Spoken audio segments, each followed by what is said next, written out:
নমস্কার বন্ধুরা, নিয়ে চলে এসেছি আজকে আরেকটি নতুন ভিডিও, যেখানে তোমাদের চাকরি সম্বন্ধে আরেকটি নতুন আপডেট দেব।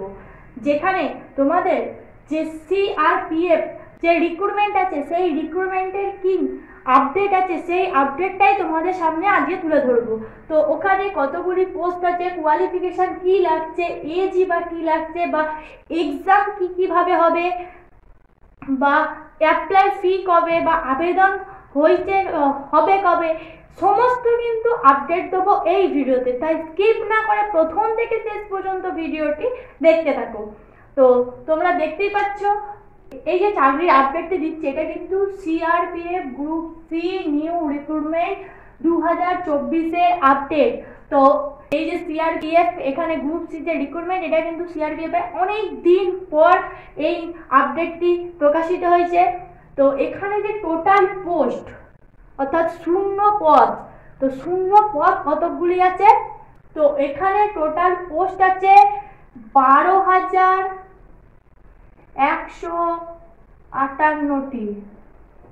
মানে তোমরা বুঝতে পারছো যে এখানে যে শূন্য পদ রাখা হয়েছে, সেটা কিন্তু হিউজ পরিমাণে শূন্য পদ আছে। 12,158টি শূন্য পদ আছে। এরপরে যে কোয়ালিফিকেশন, অর্থাৎ তোমার যোগ্যতা কি এখানে চেয়েছে, অর্থাৎ তুমি কোন লেভেলে থাকলে তুমি এর জন্য অ্যাপ্লিকেশন করতে পারবে, এটাই কিন্তু এখানে জানা হয়েছে। তো কোয়ালিফিকেশন কি রাখা হয়েছে? অনলি যারা 10th পাস, যারা 10 পাস করবে তারাই কিন্তু এর জন্য আবেদন করতে পারবে। অর্থাৎ তোমরা বুঝতেই পারছো কতটা কি যোগ্যতায় তোমাদের অ্যাপ্লিকেশন করা যাবে। এরপরে এজ কি রাখা হয়েছে? এজ রাখা হয়েছে 18 থেকে 25 বছরের মধ্যে যাদের বয়স হবে তারা কিন্তু এর জন্য অ্যাপ্লাই করতে পারবে। অর্থাৎ ইউআর 18 থেকে 25 হলেই কিন্তু অ্যাপ্লাই করতে পারবে। এরপরেও কিন্তু অনেক এমন ক্ষেত্র আছে যেখানে বয়সের জন্য ছাড় দেওয়া হয়েছে। ওবিসি যারা আছে, তো ওবিসিদের জন্য 3 বছরের ছাড় দেওয়া হয়েছে। যারা এসসি বা এসটি, তো তাদের জন্য 5 বছরের ছাড় দেওয়া হয়েছে। অর্থাৎ তোমাকে এর জন্য অ্যাপ্লিকেশন করতে গেলে তোমার এজ 18 থেকে 25 বছরের মধ্যে হবে। এর মধ্যে ওবিসি যারা আছে তাদের 3 বছরের রিল্যাক্সেশন আছে, এবং যারা এসসি এসটি তাদের 5 বছরের রিল্যাক্সেশন আছে। এরপর তোমাদের অ্যাপ্লাই ফি, হ্যাঁ, এরপর তোমাদের এক্সামটা কিভাবে হবে। তো এক্সাম তোমাদের 3টি প্রসেসে হবে। প্রথম হবে ফিজিক্যাল, তারপরে হবে তোমাদের রিটেন এক্সাম বা সিবিটি মেথড এক্সাম হবে, এবং তারপরে মেডিকেল হবে। এবং মেডিকেল হয়ে যাওয়ার পর কিন্তু তোমরা যে অ্যাপ্লাই করেছিলে এখান থেকে যারা যোগ্য নির্বাচিত হবে, তারা কিন্তু যোগ্য নির্বাচিত হওয়ার পর তোমাদের কিন্তু তোমাদের যে পোস্ট অনুযায়ী তোমাদের পোস্টিং দিয়ে দেওয়া হবে। তো এর প্রথম যে এক্সাম হবে, এখানে কিন্তু প্রথমেই এক্সাম হবে ফিজিক্যাল।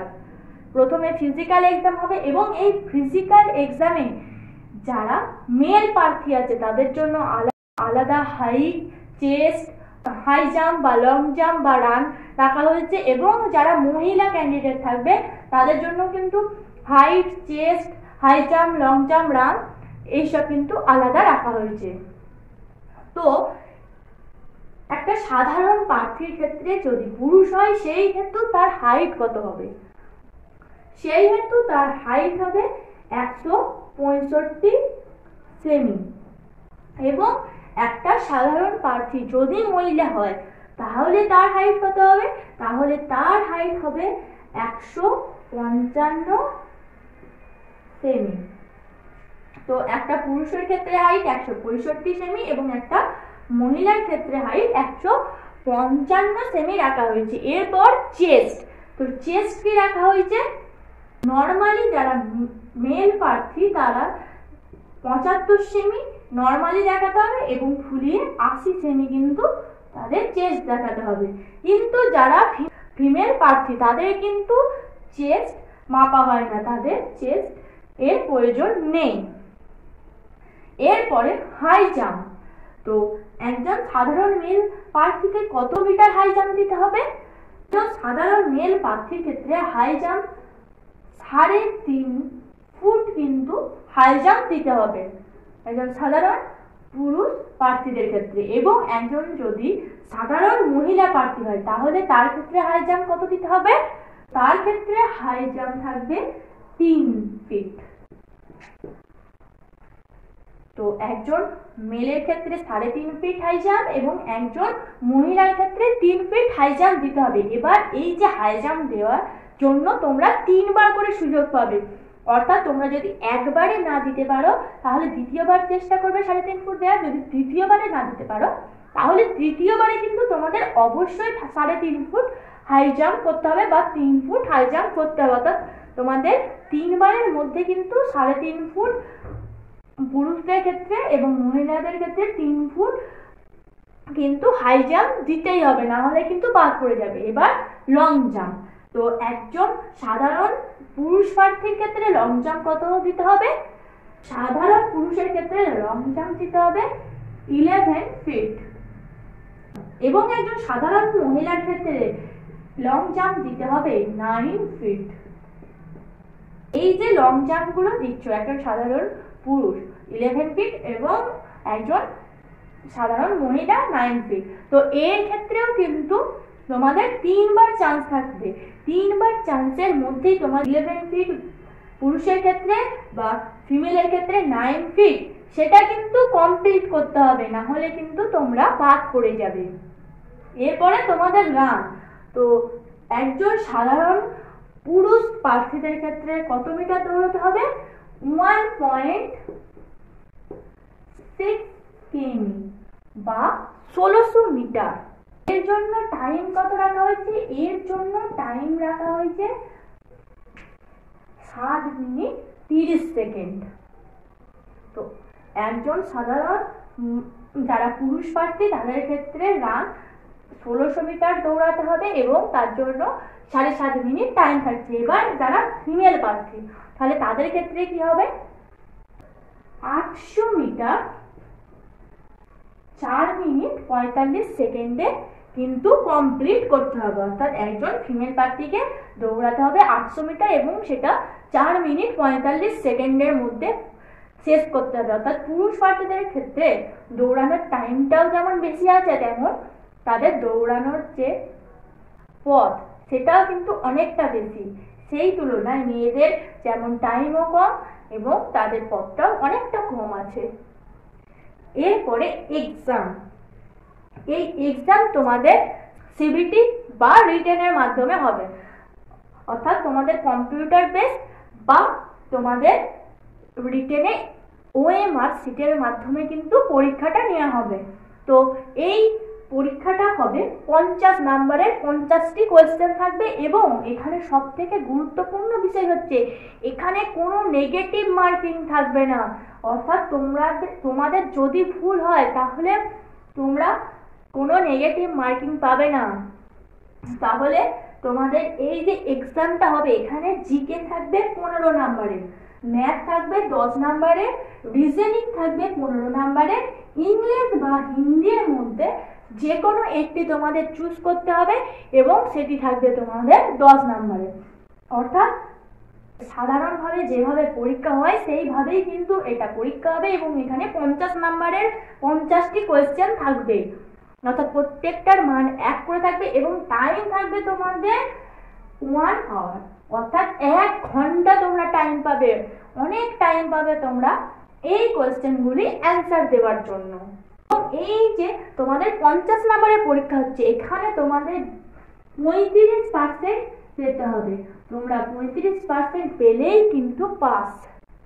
এই মেডিকেল হয়ে যাওয়ার পরেই কিন্তু তোমরা তোমাদের যে পোস্ট অনুযায়ী সেখানে চান্স পেয়ে যাবে, তোমাদেরকে জয়েনিং দিয়ে দেওয়া হবে মেডিকেলে পাস করে যাওয়ার পর। অর্থাৎ লাস্ট তোমাদের মেডিকেল এক্সামে পাস করলেই তোমরা কিন্তু তোমাদের পোস্টিং পেয়ে যাবে। তোমাদের আরেকটা বিষয় বলি যে স্যালারি। তো স্যালারি কি রাখা হয়েছে? তো তোমাদের স্যালারি রাখা হয়েছে 21,700 থেকে 69,100।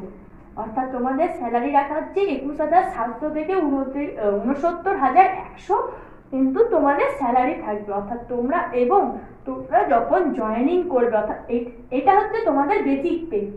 এরপর তোমরা যখন জয়েনিং করবে তখন তোমাদের মিনিমাম ফার্স্ট মান্থে তোমরা 29,500 টাকা কিন্তু স্যালারি পাবে। তোমাদের অ্যাপ্লিকেশন যে ফিস সেটা কত রাখা হয়েছে? তো তোমাদের অ্যাপ্লিকেশন ফিস রাখা হয়েছে জেনারেলের ক্ষেত্রে 100 টাকা, এবং যারা এসসি বা এসটি বা যারা ফিমেল ক্যান্ডিডেট তাদের কিন্তু এর জন্য কোনো ফিস লাগবে না, এদের কিন্তু বিনামূল্যে ফর্ম ফিল আপ করা যাবে। অর্থাৎ যারা জেনারেল বা যারা ওবিসি তাদের কিন্তু 100 টাকা ফিস দিতে হবে, এবং যারা এসসি এসটি বা ফিমেল ক্যান্ডিডেট তাদের কিন্তু লাগছে না। এবার তোমাদের এখান থেকে একটা গুরুত্বপূর্ণ কথা বলি যে এই যে পুরো প্রসেসটা, এই প্রসেসটা যখন তোমাদের ডকুমেন্ট ভেরিফিকেশন হবে সেই সময় তোমাদের কিন্তু সার্টিফিকেট চাওয়া হয়, ASQA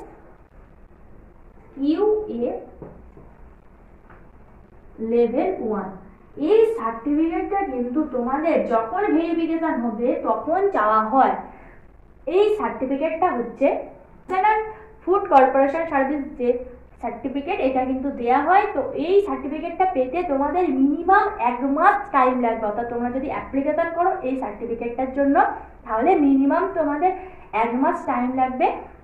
তো এই সার্টিফিকেটটা কিন্তু যখন এই যে পোস্টগুলি, এই পোস্টের জন্য যখন ডকুমেন্ট ভেরিফিকেশন হবে তখন কিন্তু অবশ্যই লাগবে। এখনো পর্যন্ত এই সার্টিফিকেটের জন্য আবেদন করোনি, যাদের কাছে নেই তারা কিন্তু এখনই আবেদন করে দাও। তোমরা অনেক অনলাইন ওয়েবসাইট আছে যেখান থেকে এই আবেদনটা করতে পারবে, তো সেখান থেকে ভালো একটা ওয়েবসাইট দেখে তোমরা আবেদনটা করে রাখো।